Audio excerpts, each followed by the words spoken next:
It was Friday, and I left the hangar early. The guys had errands to run, and then they would probably leave since I wasn't there. I was looking forward to an evening with my beautiful wife, Zoe. We had known each other for almost 6 years and had been married for 3.5. We were both 29. Intimacy had been a little slow to develop, and for the last month or so, she had seemed a little distracted. So I did the best I could. A bottle or two of decent wine, a couple of ribeye steaks from the butcher shop, roses from a florist rather than the supermarket. I planned to light candles and hopefully find out what was wrong with her, show her my love for her, and hopefully go to bed early. I got home long before she did. I made sure the house was clean, fresh sheets on the bed and candles in the bedroom. I set the table in the kitchen, got the best cutlery and napkins. I opened a bottle of wine to give it some fresh air. I put roses on the table by the front door so she can see and smell them when she comes in. She loves the smell of roses. I cooked the potatoes for my signature potato scallops in the oven. Lightly spray the potato slices with olive oil, salt, pepper, and add a little rosemary. I used mustard powder to sprinkle very gently over the steaks. Everything was ready for her to show up. I was very pleased with what I had accomplished. All I had to do was wait for the love of my life to show up, and I would conquer her head to toe and show her how much I loved her. Hopefully it would last all weekend. I heard the front door open as I laid the potato slices out on the baking tray. The oven was heating up. I heard Zoe call out to me. "Richard, are you home?" Strange, I thought, because my car was parked in the driveway in front of the house, and the roses must have given it away. I was just finishing sprinkling the scallops with rosemary when I heard her say, "Okay, we got here first. We can sit on the couch when he comes in. It will look better if we sit and he stands. He won't be scared when we tell him." "Tell me what?" I asked, as I walked into the living room where I was greeted by a shocked Zoe and some other man. At a glance, I realized who the man was. Zoe had been talking about him for the past 2 months. He was the new deputy head of human resources, just over 180 centimeters tall, trim, blonde, handsome, and arrogant. I must have gotten a confused look on my face. He wasn't serious and just extended his hand. "Hi, Dick. I'm Gerald." In a daze, I took his hand. He had a firm grip, a very firm grip. He stopped just before he crushed my hand. "Asshole." I just stood there. He smiled at me. Zoe spoke. "Richard, there's something we have to tell you. Will he be extra for dinner? I could defrost an extra steak and Gerald would eat it." She continued. "I'll spend the weekend with Gerald. It'll just be one weekend. I didn't see that coming." "What?" "No." Gerald stepped forward. "It's going to be so good for you. I'll teach her things you can only dream of. You'll be so much better off with her. It'll only last one weekend and she'll never do it again." No.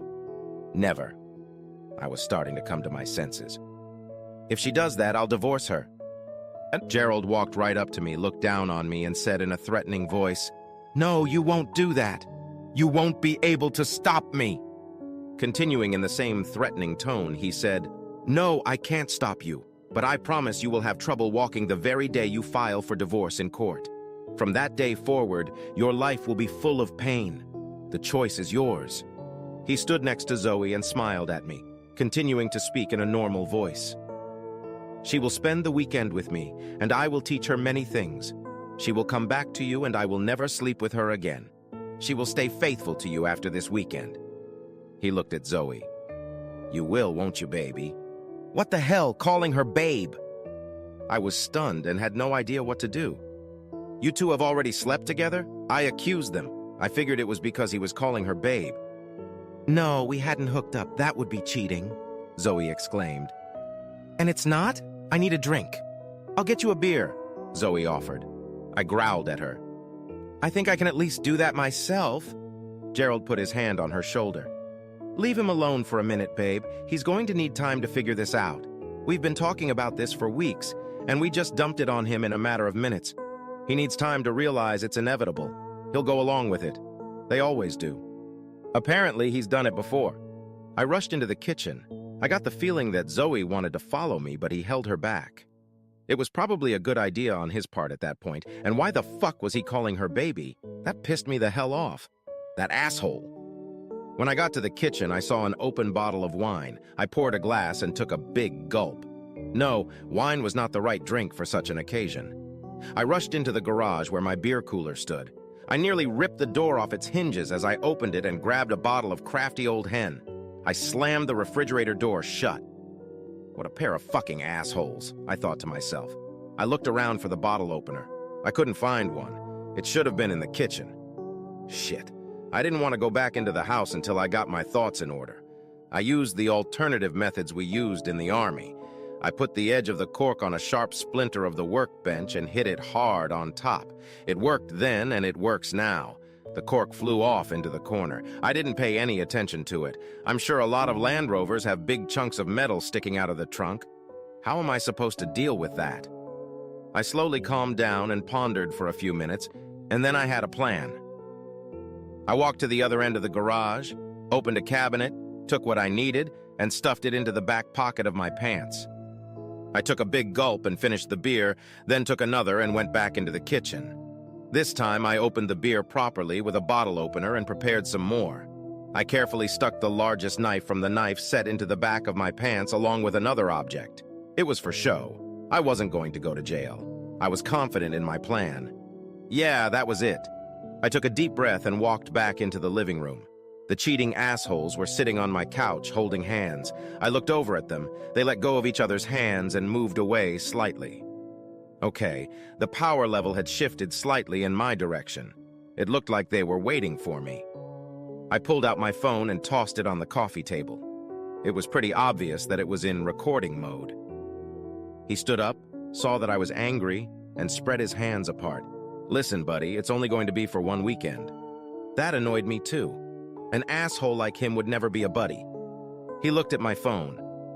I think you're recording this. That's fine. But you know what happens if it gets on social media.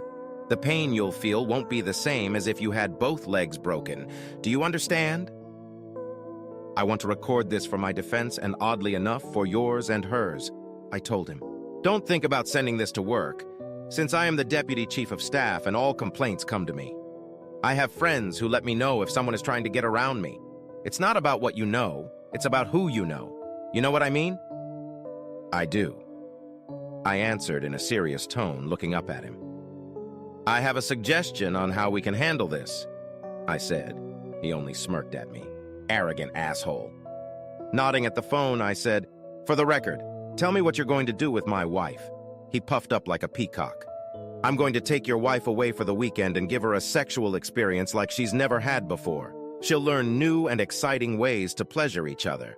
Then she'll come back to you much more prepared to pleasure you, he smirked.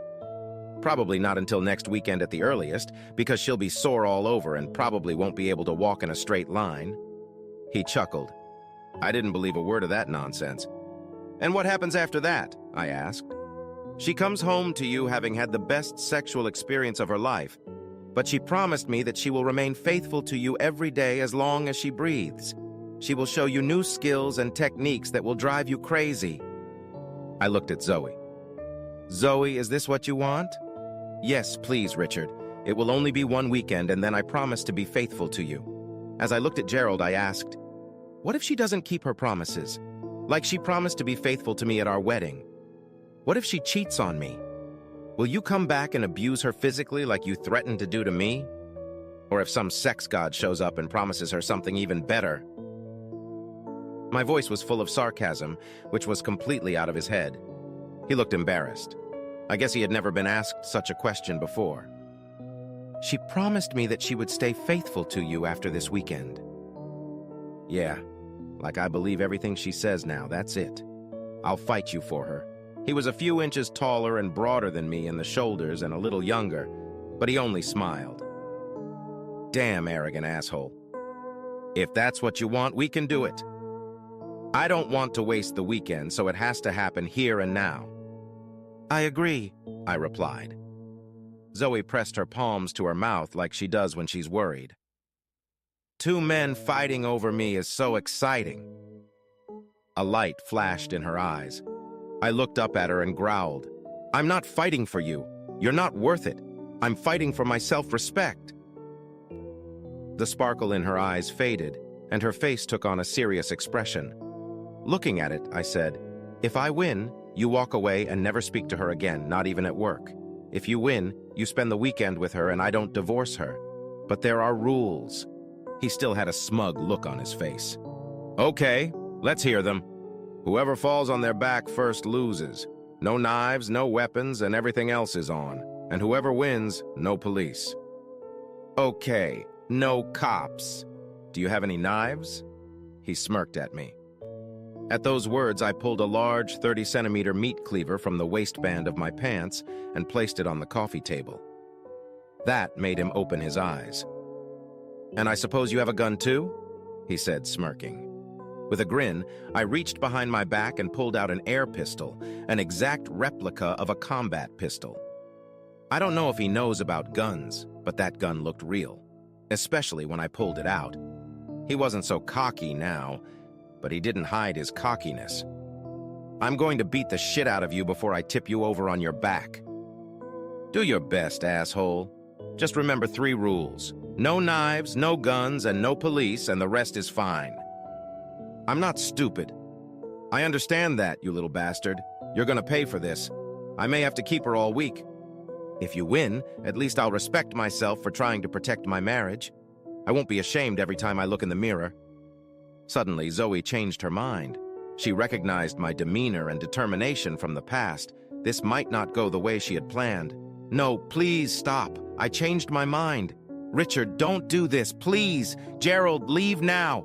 I've changed my mind. I don't want to do this." She realized I liked the change in power level better. I growled at her. "It's too late, baby. You and him started this weeks ago, and I'm going to end it here and now, one way or another. Get out your phone and write this down. I need proof." She was crying. It was out of her hands now. I pointed to Gerald at the kitchen door. "After you." "Evan." He walked through the kitchen and headed for the back door. I grabbed a few of my billets. As soon as he went out the back door, I kicked him with my heel and he flew face first into a flower bed. He jumped up and turned around, glaring angrily with his eyes. I just smiled at him and said, "No rules." Not quite right, but whatever. The point was this: he was furious. Good, that's what I was going for. The force level jumped even more in my direction. It would have been nice if he fell on his back, but I wasn't expecting that. He swung at me with his right. He might as well have called me and warned me that the blow was coming, so slow was it. I easily deflected the blow and then spat out the contents of my right palm, salt, pepper, rosemary, and mustard powder into his face. He covered his face with his hands and started screaming. I tried to push him down to land on his back, but he managed to take a step back. He lowered his arm and looked up at me through his tears. He had snot running down his nose. I just walked over and punched him in the stomach as hard as I could. He bent over, but he didn't fall. Now he had one hand on his stomach and the other on his face. I kicked him in the balls with my knee as hard as I could. He fell to his knees and began to vomit. He didn't have enough arms to hold on to anything that hurt. I tried to roll him over onto his back, but he resisted. Then I slapped him hard across the face. He wobbled on his knees, but still didn't fall on his back.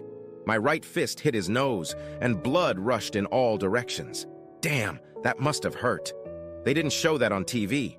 I slapped him across the face with an open palm. His head snapped back, so I hit him with the back of my hand. It was a stupid move, and my hand hurt like hell. I leaned over to him and said quietly, "You can stop this from happening. All you have to do is lie on your back." I raised my hand again. His knees buckled and he fell to his side, then rolled onto his back. His strength level was at an all-time high. I looked at Zoe. Tears were streaming down her cheeks. I didn't know what she was crying about. I grabbed Gerald by the hair and jerked him to his feet. I wasn't being gentle. I opened the wicket gate to our garden and told him, "Remember, you will never speak to her again, you weakling. And if I get a visit from the police, a beating will seem mild in comparison." I put him outside the gate and closed it behind him. The smell's gone, too. He'd obviously shat himself. Zoe was still there, recording. "Send me a copy of this video on my phone." I walked past her into the kitchen and walked over to the sink and washed my hands. At least Gerald would smell nice with the rosemary I'd put in when cooking. I went upstairs and Zoe followed me. I grabbed my suitcase from the spare bedroom. I started pulling her underwear out of the drawer and putting it in the suitcase. What are you doing?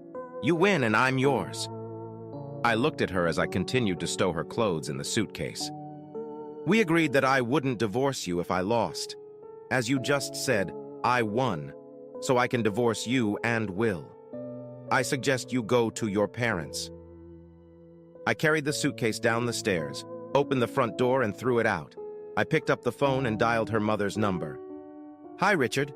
This is a nice surprise. What can I do for you? Mary, would you be so kind as to come and get your daughter? I'm divorcing her.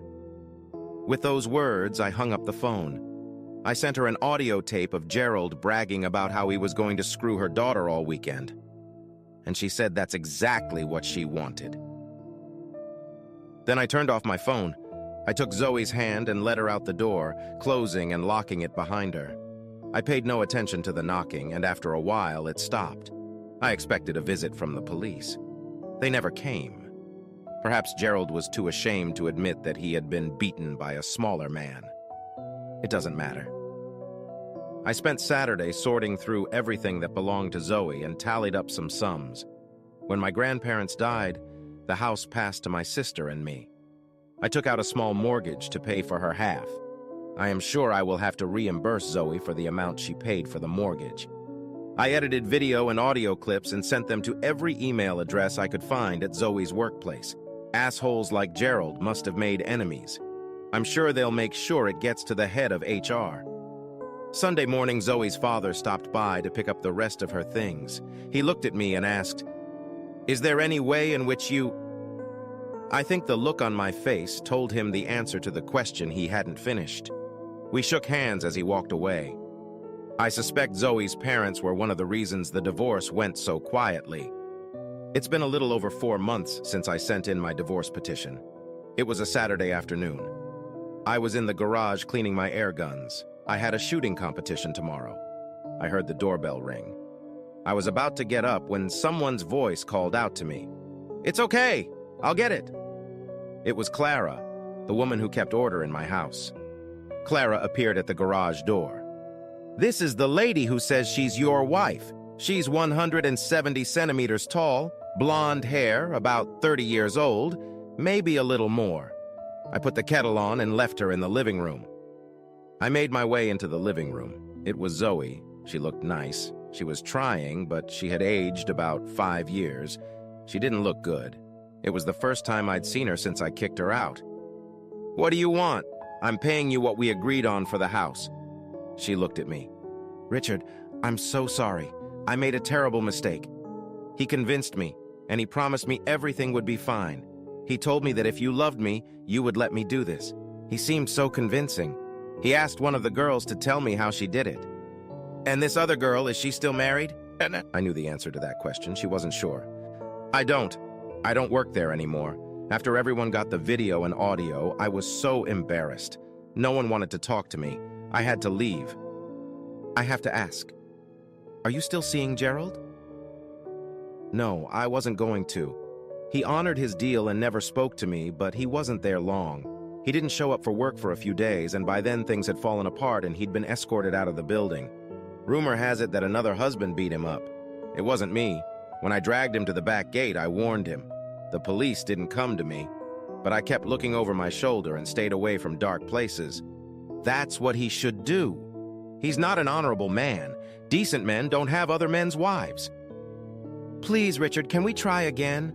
I would never do something so stupid. Please, I do love you, and it was for your own good. But I'm sorry, honey, it was a mistake, and I shouldn't have done it, she pleaded with me.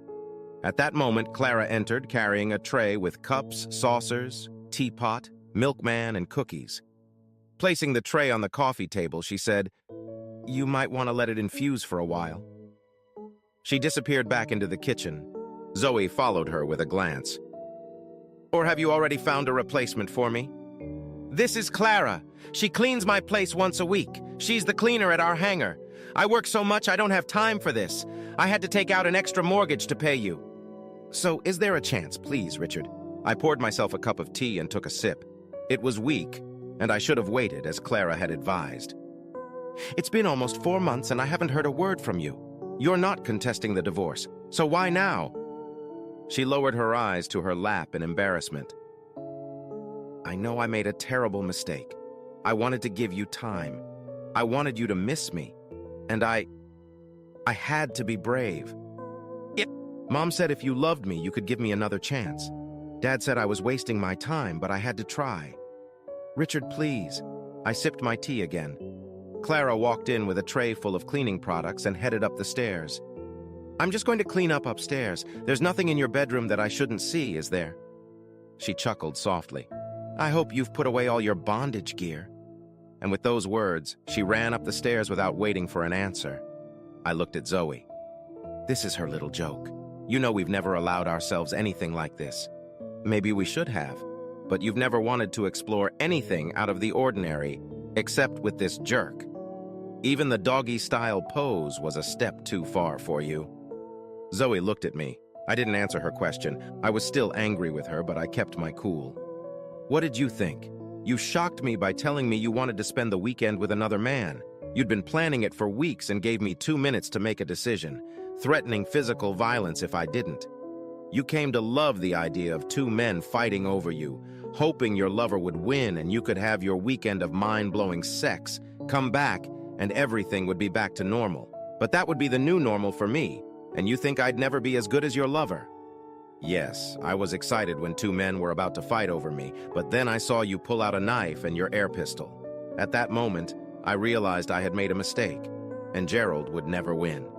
I didn't want you to go to jail because I put you in that position. I'm so sorry. Zoe, I loved you with all my heart. You killed that love when you told me you wanted to spend the weekend with him. The last few weeks you've been depressed, a little quiet, and I thought something was wrong. I tried to cheer you up. Now I know why. You were planning on sleeping with that asshole. I had a birthday dinner planned, and I had flowers. I was there for you, but you listened to that asshole. You wouldn't come up and talk to me. You threatened to beat me up, and you made it a fait accompli. How could you do that to someone you said you loved? I will never be able to trust you again. In fact, it hurts me to be around you. She hasn't touched her tea. I think it's time for you to leave, I told her. She got up and headed for the front door. I opened it for her. She looked at me and said, I love you. I'm sorry, but I understand. I threw her another phrase. You remember that girl who told you about Gerald? Yeah, Karen Prescott. Soon to be Karen Jones. Her husband's making her take back her maiden name.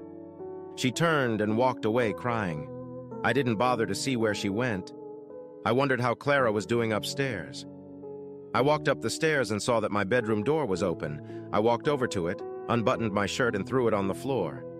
Clara would reprimand me for it later, but I didn't care. I walked into my bedroom and saw Clara lying on my bed, blanket pulled back, wearing black stockings and smiling. I couldn't find your bondage gear. That's because I don't have any. Too bad, I'd love to try it. By this time, I was in just my underwear. I went into the bathroom and took the belt off my robe, and when I got back to the bedroom, I said to Clara, I think this will do. Let's try it. Almost an hour later, Clara was lying on my shoulder. One of her black stockinged legs was thrown over mine. Raising her eyes to me, she said, I really should be grateful to Zoe, but I can't find it in my heart to thank her for the pain she caused you. It would be like thanking her for hurting you. She smiled. When your divorce becomes final and I move here permanently, we'll have to try that bonding thing again. That was the first I heard of her moving permanently, but I didn't complain. As we were about to fall asleep, I heard Clara say, I want to explore everything Zoe hasn't explored. We fell into a restful sleep.